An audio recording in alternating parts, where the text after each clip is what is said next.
Negara hukum dan HAM. Inti yang akan dibahas yaitu makna Indonesia sebagai negara hukum dan prinsip-prinsip negara hukum dan HAM. Oleh Yohana Christina, NIM 2301060018 kelas A. Yang pertama, Indonesia sebagai negara hukum. Indonesia sebagai negara hukum.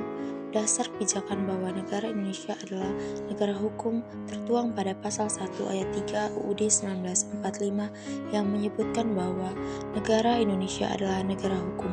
Sebelumnya, landasan hukum Indonesia ditemukan dalam bagian penjelasan umum UUD 1945 tentang sistem pemerintahan negara, yaitu sebagai berikut. Yang pertama, Indonesia adalah negara yang berdasar atas hukum. Negara Indonesia berdasar atas hukum, tidak berdasar atas kekuasaan belaka. Yang kedua, sistem konstitusional. Pemerintah berdasar atas sistem konstitusi atau hukum dasar, tidak bersifat absolutisme atau kekuasaan yang tidak terbatas.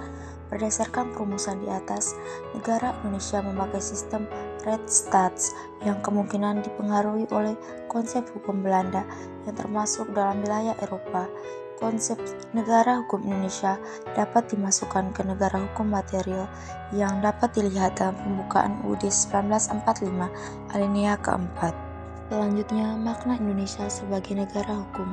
Indonesia sebagai negara hukum berarti bahwa hukum menjadi landasan utama dalam menjalankan pemerintahan dan kehidupan berbangsa dan bernegara.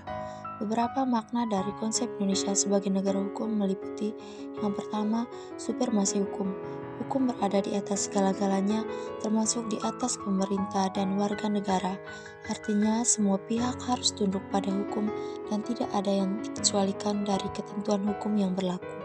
Yang kedua, keadilan. Hukum bertujuan untuk menegakkan keadilan bagi semua individu tanpa pandang bulu. Hal ini mencakup perlakuan yang adil, penegakan hak asasi manusia, serta penegakan hukum yang berkeadilan bagi semua lapisan masyarakat. Yang ketiga, ketertiban. Hukum yang digunakan untuk menciptakan dan menjaga ketertiban dalam masyarakat. Hal ini mencangkup pembuatan peraturan yang jelas, penegakan hukum yang konsisten, dan pemeliharaan keamanan serta stabilitas sosial. Yang keempat, perlindungan hak asasi manusia. Sebagai negara hukum, Indonesia bertanggung jawab untuk melindungi hak asasi manusia setiap individu sesuai dengan konstitusi, hukum internasional, dan prinsip-prinsip HAM yang diakui secara universal. Yang kelima, keterbukaan dan akuntabilitas.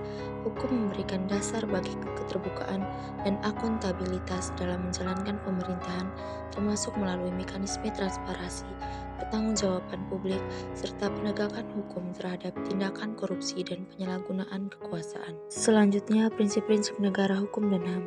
Prinsip-prinsip hukum dan HAM adalah fondasi yang mendasari sistem hukum dan perlindungan hak asasi manusia di berbagai negara. Beberapa prinsip utama termasuk: yang pertama, keadilan, menjamin perlakuan yang adil dan setara bagi semua individu di bawah hukum. Yang kedua, kesetaraan, memastikan bahwa semua individu memiliki hak yang sama di hadapan hukum dan dalam perlakuan oleh pemerintah serta institusi publik. Yang ketiga, kemanusiaan, menghormati martabat manusia dan melindungi hak-hak dasar yang melekat pada setiap individu. Yang keempat, kebebasan, memastikan kebebasan berpendapat, berekspresi, berserikat, dan beragama tanpa diskriminasi. Yang kelima, kepastian hukum, menjamin bahwa hukum berlaku secara jelas, konsisten, dan dapat diprediksi. Yang keenam, keterbukaan, mendorong transparansi dalam proses hukum dan tata pemerintahan untuk menghindari penyalahgunaan kekuasaan. Yang ketujuh, akuntabilitas, memastikan bahwa pelaku pelanggaran hukum atau pelanggaran HAM bertanggung jawab atas tindakan mereka. Sekian pembahasan saya mengenai negara hukum dan HAM. Terima kasih.